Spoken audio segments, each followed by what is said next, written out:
ప్రజల ముందుకు వచ్చి అంకితభావంతో నిర్వహిస్తున్నదే ప్రజాపాలన అని రాష్ట్ర వైద్య ఆరోగ్య శాఖ మంత్రి దామోదర రాజనరసింహ అన్నారు.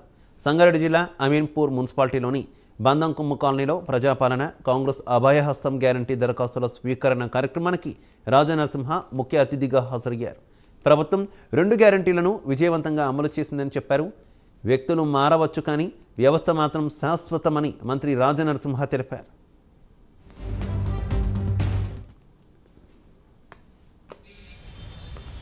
₹500 గ్యాస్ సిలిండరే కానీ, చేయుత పెన్షన్లే కానీ, రైతు భరోసానే కానీ, పేద వాళ్లకు ఇళ్ల స్థలాలు ఇల్లు మంజూరు చేయాలని ఒక తపన గతంలో కాంగ్రెస్ ఈ రకంగా ఇందిరమ్మ పేరు మీద ఇందిరమ్మ రాజ్యం అని చెప్పి ప్రతి గ్రామంలో ఇళ్ల స్థలాలే కానీ ఇళ్ళే కానీ మంజూరు చేసింది.